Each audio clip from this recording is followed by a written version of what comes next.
Hey guys, Professor Bill Comic Book University and X-Men Blue issue number 30. Now this right here is an awesome cover.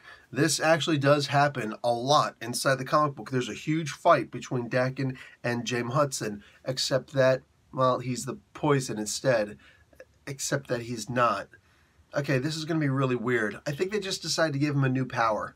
They basically just gave him the power to turn into a poison anytime that he wants, which, I don't know, man. Not a whole lot of us really like the poisons to begin with. I really don't know too many people who are like, dude, the poisons, they're awesome, man. The poisons were really awesome, at first. And it's like, oh no, they're really powerful. Oh no, they're too powerful. Oh no, they can be beaten. How can they be beaten? What, is there something special? Is some kind of kryptonite against them? No, you just have to beat the living crap out of them.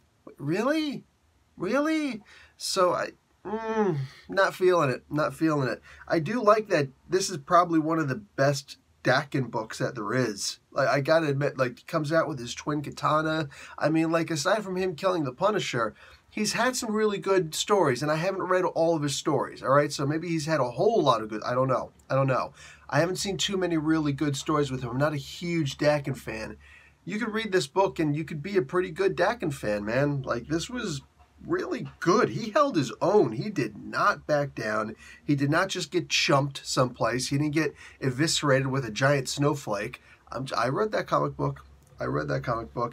And of course the X-Babies are in this. At least they might they might as well be the X-Babies, the young X-Men from the past stuck in the present. Yeah, I like Jean Grey a lot more when she was in her solo book, and I'm really not feeling her at all here. I remember I was really, really sad when she was when her book was ending. So I remember, like, I'm like, really? You're gonna end her book? But it was such a good book. She was treated so well. I loved the young Jean Grey. Here, I'm like, you know what I'm saying? Just, I don't really feel the need to even read her. She goes and touches Jimmy Hudson's forehead. Like, we know that she's got a heck of a distance, right? She doesn't actually need to be touching anybody's forehead to psychically read someone, especially not when they're a poison. They're saying, call me poison. And she like, okay, Iceman, let him go. It's actually our friend Jimmy Hudson, even though he's screaming the whole time, don't call me that, I'm poison. Okay. Maya Angelou said, sometimes you just simply gotta take somebody at their word and believe them. Listen to what somebody tells you about themselves and then believe them. So, no Maya Angelou here? if Maya Angelou was walking by and you touched her head to understand what would you believe her then? So I'm sorry, I'm not buying that. So he lets him go. Like, this guy's a danger to everyone and everything around him. And she's just like, we're not going to hunt you or anything like that because you're our friend. He's a murderer. He's a poison. I'm not buying that. I'm just not. And by the way, where did Bloodstorm go? Yo, Bloodstorm was in the story for a real hot moment. And she's like, she goes in for a time. I think she's in like 2, maybe 3 panels. And yo, straight up, she disappears. It's like, oh, it's daytime. I forgot. I got to go back to my coffin or something. Like, what? What's going on? She straight disappears. She's gone. Nowhere to be found in the comic book afterward. Like, they completely forgot that they had her in there. Oh, wait. There she is at the very last panel. Talking about, yeah, I was here the whole time. No. She was gone. And then the person they're really mad at is Dakin. Why are you mad at Dakin for coming to try and stop the poison? Tell me about Magneto. I ain't telling you nothing, he says. She's like, listen, man, I ain't playing this game with you. All right, talk to me. So then he turns around and he starts telling her about Magneto. With no preempt. She's not using a little pink psychic stuff. He just starts to, I ain't telling you nothing. All right, fine, here you go.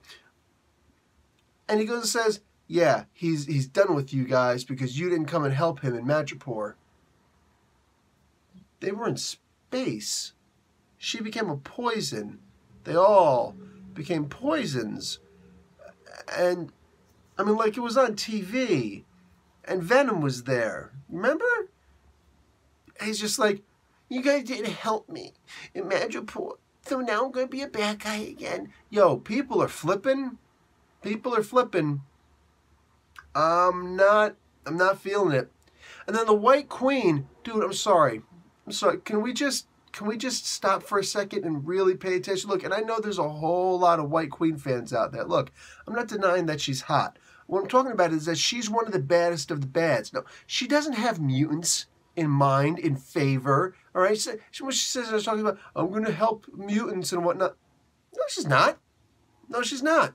No, she's not. In this story, But on top of that, when she went and tried to take over all of mutant kinds, when they were at their worst during Secret Empire, anybody remember that? Look, I don't want to hear, oh, well, that was out of character. I'm going by what we got now. Okay, there's no, she's out of character. Somebody wrote her that way. She's been written that way for the past couple of years now, that she's a bad guy, and she's like the baddest of the bad, that Magneto was actually good compared to her. Like, for a long time, she was in the Hellfire Club. She was always doing something bad. Oh, but for a little while, somebody my age could say, oh no, she's a Hellfire Club baddie. She's not going to help out New Mutants or anybody like that. She's not going to join the X-Men and help out. That's out of character. No, that's how she was written at the time. So it's like, okay, slowly work her way into that. Dude, it was just an issue ago or two that she was a bad guy, and the only reason why she turned against Miss Sinister is because Miss Sinister was like talking trash to her. So that was personal. That wasn't suddenly she had a revelation that, oh, she was on the wrong side. Do you remember what she did to Zorn? Zorn, who just died recently trying to save X-Men, save mutants. And then, like, she took over Zorn. She took over his mind. Dude, what is happening here? Suddenly she's a good guy, and they're gonna, like, you can see on the final page what the next issue looks like. She's right there with them. She's right there with them. And the young X-Men, yo, they're fighting against Magneto again. And what's the title there? What's the title there? X-Men vs. Magneto. Enough said. No, it's not enough said, mother fathead. Damn it. I want to know why. I want to know why. Answer me. Answer me. Oh, never mind. You don't have to answer me anymore. See, I just pulled a Jean Grey. No pink stuff or anything. Dude, not even playing. This is... dude. Yo, this story is great. X-Men Blue is a great comic book when the young X-Men aren't in it. You know what I'm saying? Dude, get rid of these kids. It's ending anyway, right? It's ending anyway. 10 more issues. Everything it's ending at issue number 40 or issue number 35. I think at issue 40, whatever. The comic book is ending. I feel like at this point it's just going to be a bunch of filler issues from this point on. What's the point of even reading this stuff anymore, man? Come on. Yo, can I have something interesting happen? Can we go back to what we had before where you actually had teams? That was the best this comic book ever was. And they're just like, I hope you liked it because we're going back to these stupid little kids. And I loved these stupid little kids when they first came out, even though they're just, beating the Juggernaut in a half a second. Like, oh, I'm going to make you slide right off the ship. Come on, man. Stop your foot. So bothersome. So bothersome. Anyway, whatever, man. Whatever. You don't want to write a good comic book, I'm not going to read your comic book. This is too much. This is too much. It's too late in the day.